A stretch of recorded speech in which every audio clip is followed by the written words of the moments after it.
Hello साथियों, कैसे हैं आप सभी। उम्मीद करता हूं कि आप लोग बहुत अच्छे से होंगे और अपनी पढ़ाई कर रहे होंगे। तो आज मैं हाजिर हूं आप सभी के लिए हिंदी का एक बहुत ही महत्वपूर्ण चैप्टर लेकर, जिसका नाम है काव्य सौंदर्य के तत्व। देखिए, काव्य सौंदर्य के तत्व का मतलब क्या हुआ। ऐसे कौन से तत्व हैं जिससे काव्य में सुंदरता आ जाती है, यानी काव्य का सौंदर्य बढ़ जाता है। तो इसके मुख्य 3 होते हैं, बता देते हैं इसको बारी बारी से। पहला होता है रस, दूसरा होता है छंद और तीसरा होता है अलंकार। देखिए, चूंकि तीनों हम लोग एक वीडियो में कवर नहीं कर सकते हैं, आज हम आपको जो है रस के बारे में बताएंगे संक्षेप में, और बहुत ही महत्वपूर्ण चीज बताएंगे रस के बारे में। इसके बाद हम इसके ऊपर एक प्रश्नावली भी हल करेंगे, एक टेस्ट पेपर भी हल करेंगे, जिससे रस से आने वाले सारे जो है प्रश्न क्लियर हो जाएंगे। जैसे अगर हम किसी कविता को एक स्त्री मान लें, ठीक है, तो स्त्री के जो अंदर जीवित आत्मा है वो रस है। अर्थात किसी कविता का जो अंतरात्मा है वो रस है। और जो छंद है, छंद उसकी गति है, लय है, उसकी चाल है। कोई स्त्री है, अगर वो जीवित है तो वो किस तरह से गति कर रही है, किस तरह से चल रही है, उससे भी उसकी सुंदरता मतलब प्रदर्शित होती है। तो हो गया छंद। उसके बाद उसका श्रृंगार क्या है, जैसे अलंकार। जैसे कोई स्त्री है, क्या आभूषण क्या पहने हैं उसने, क्या उसने श्रृंगार किए हैं, ये सब जो हो गया क्या अलंकार हो गया। तो इस तरह से हम कह सकते हैं कि किसी कविता को सुंदर बनाने में या उसको सौंदर्य प्रदान करने में रस, छंद और अलंकार तीनों तत्वों का होना बहुत ही आवश्यक है। तो आज सबसे पहले हम लोग पढ़ते हैं रस के बारे में। रस क्या होता है। देखिए, बहुत सी किताबों में आप लोगों ने पढ़ा होगा, बहुत से लोगों से आप लोगों ने पढ़ा होगा। तो रस की एक सिंपल सी परिभाषा देखने को मिलती है कि किसी कविता को पढ़ने अथवा नाटक को देखने से पाठक या श्रोता के मन में जो आनंद उत्पन्न होता है उसे रस कहते हैं। देखिए, मैं भी पहले ये पढ़ता था, लेकिन जब थोड़ा दिमाग लगाइए और उसको समझिए। अगर मान लीजिए हम कोई नाटक देख रहे हैं, कि सत्यवादी राजा हरिश्चंद्र की घटना चल रही है, उसमें उसका आखिरी सीन चल रहा है। शमशान घाट पर जब उनकी पत्नी तारामती रोहित का शव लेकर पहुंचती हैं जलाने के लिए, अब वह इनकी कर्तव्य परानिष्ठा ऐसी है कि वो बिना कर लिए जो है अग्नि नहीं देंगे। ऐसा सीन चल रहा है नाटक में। तो आप बताइए, हमारे हृदय में आनंद उत्पन्न होगा? आनंद उत्पन्न नहीं होगा। तो परिभाषा में थोड़ा सा चेंजिंग कर लीजिए कि किसी काव्य को पढ़ने, सुनने अथवा किसी नाटक को देखने पर पाठक, श्रोता या दर्शक के मन में, मान लीजिए जिसके पास आंखें नहीं है, वो क्या है, श्रोता है, सुन रहा है, कोई पढ़ रहा है, तो भगवान का कीर्तन भजन चल रहा है, कोई सुन रहा है, तो श्रोता और दर्शक के मन में उठने वाला भाव, ये पॉइंट इंपॉर्टेंट है, भाव। अब वो कैसा भाव है वो दृश्य पर डिपेंड करता है, ठीक है। उठने वाला भाव जब विभाव और अनुभाव तथा संचारी भाव से संयोग करके रस रूप में परिणित होता है, ठीक है। जो वही भाव, उठने वाला जो भाव होता है, वही जब विभाव, अनुभाव और संचारी भाव से संयोग करता है, तब उसे ही हम रस कहते हैं। देखिए, रस समझ में आ गया कि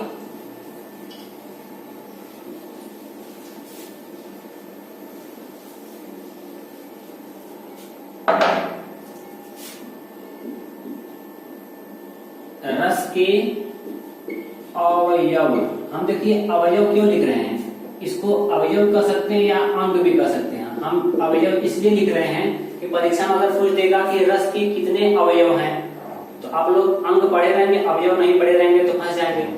परीक्षा का जो दृष्टिकोण है उसके हिसाब से हम आपको बता रहे हैं। जो एग्जामिनर जो सवाल बना रहा है उसका कैसा दिमाग है वो कौन जानता है।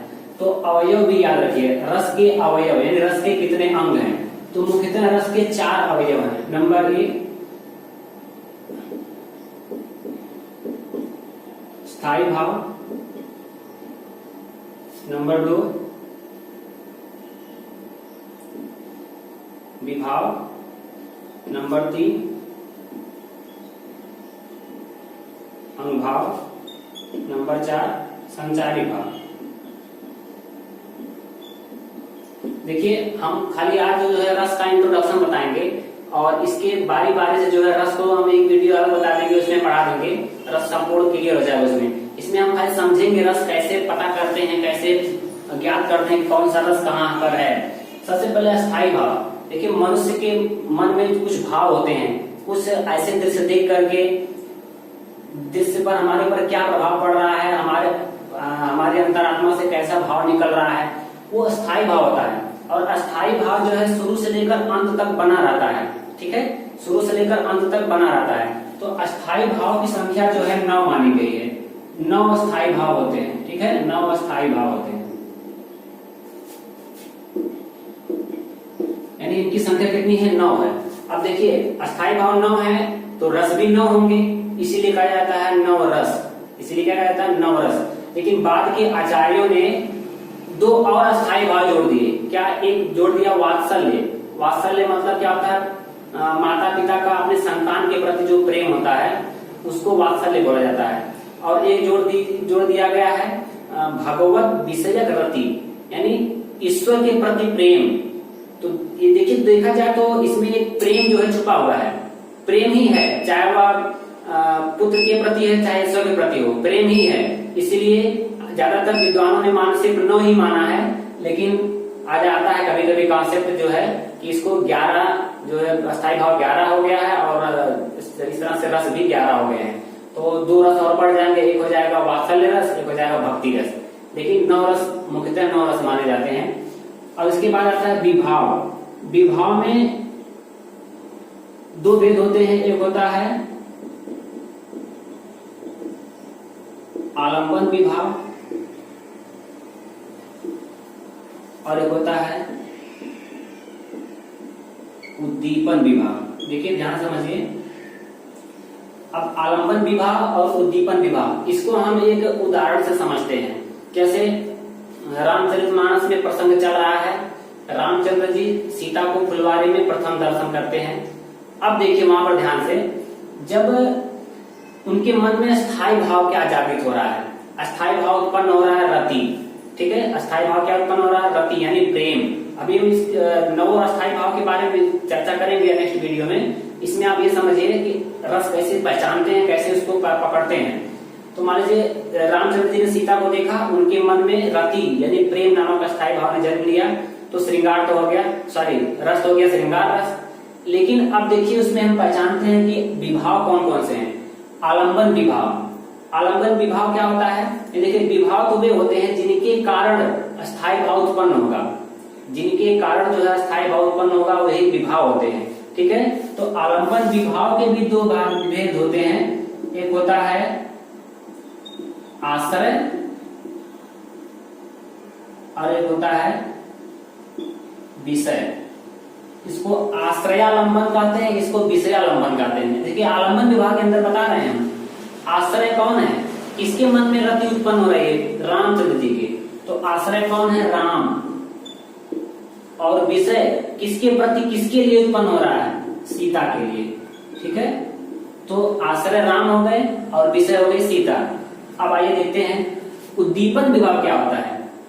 इसमें तो मान लीजिए जीवंत स्त्री या पुरुष आ जाते हैं, लेकिन उद्दीपन विभाव में वे वस्तुएं, कुछ चीजें जो आश्रय के मन में रति नामक अस्थायी भाव को और बढ़ा देती हैं। जैसे उद्दीपन विभाव में क्या हो जाएगा?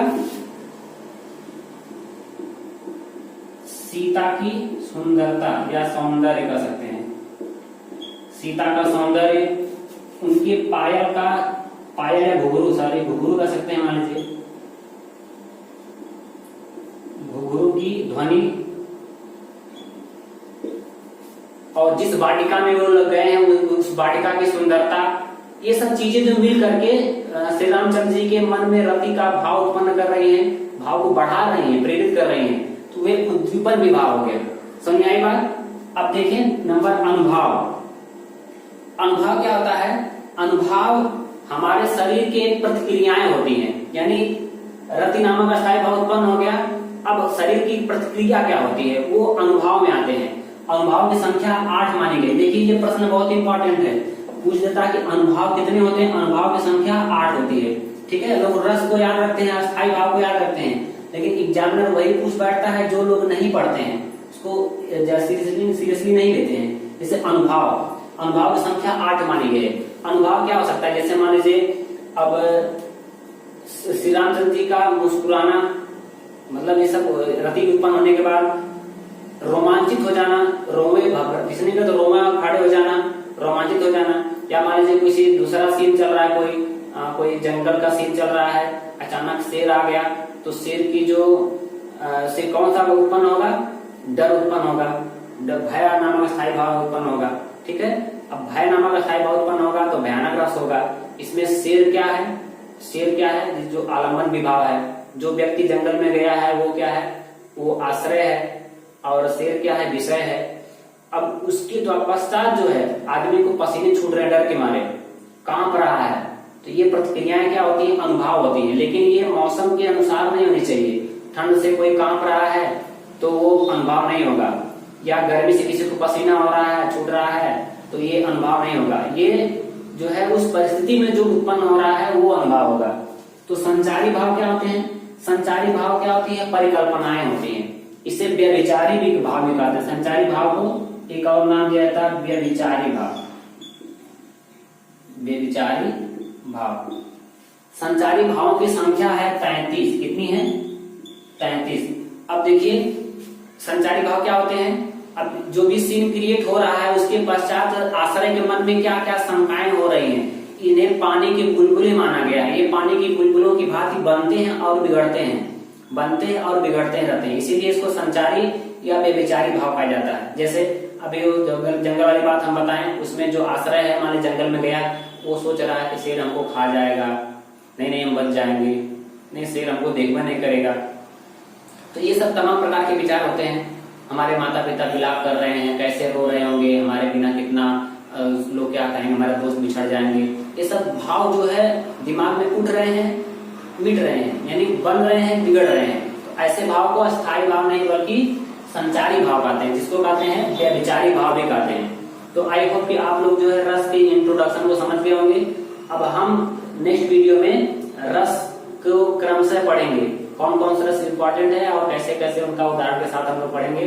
तो एक बार फिर से दोहरा लेते हैं हम लोग। रस क्या है, किसी कविता को पढ़ने, सुनने अथवा नाटक को देखने से पाठक, श्रोता या दर्शक के मन में जो अस्थायी भाव जागृत होता है वही विभाव, अनुभाव और संचारी भाव के संयोग से रस रूप में परिणत होता है। ठीक है, ये आचार्यों ने इस रस को काव्य की आत्मा कहा है। ठीक है, अब हम रस के बारे में जानेंगे। जो भाव, रस के 4 अवयव यानी 4 अंग माने गए हैं। अस्थायी भाव क्या होता है, जो भाव शुरू से अंत तक बना रहता है, यही इसकी पराकाष्ठा होती है।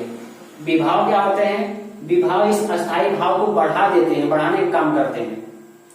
और विभाव में 2 चीजें होती है, आलम्बन विभाव और उद्दीपन विभाव। आलम्बन विभाव में व्यक्ति होते हैं और उसमें भी 2 भेद होते हैं। जिसके अंदर उठ रहा है वो आश्रय आलम्बन होगा, जिसके लिए या जिसके प्रति उत्पन्न हो रहा है अस्थायी भाव वो विषय होगा। जैसे इसमें राम आश्रय है और सीता विषय है। और उद्दीपन विभाव में वे सारी वस्तुएं, वे सारे चीजें जो अस्थायी भाव को उत्तेजित कर रही हैं। ठीक है, इसीलिए उद्दीपन विभाव कहते हैं इसको। तीसरा होता है अनुभाव। अस्थायी भाव जागृत होने के पश्चात जो शरीर की दशा उत्पन्न होती है, जो प्रतिक्रिया होती है, वही अनुभाव होते हैं। ठीक है, जैसे पसीने छूटना या हास्य रस देख रहे हो तो ठाके ला के हंसना, ये सब क्या है, ये अनुभाव है। इसके बाद संचारी भाव। संचारी भाव मतलब क्या होता है, ऐसे भाव, ऐसे जो बनते हैं, मिटते हैं, जो दिमाग में बन रहे हैं, मिट रहे हैं, यानी इसे पानी के बुलबुलों की भांति समझा गया है। तो आई होप कि आप जो है रस का इंट्रोडक्शन जो परिचय अच्छे से समझ पाए होंगे। अगर कोई सुझाव है तो आप कमेंट में, आपका मोस्ट वेलकम है। और अगर हमारे चैनल पर आप नए हैं तो इसे सब्सक्राइब करना बिल्कुल ना भूलें और वीडियो को लाइक और शेयर अवश्य करें। मिलते हैं नेक्स्ट वीडियो में, तब तक के लिए जय हिंद।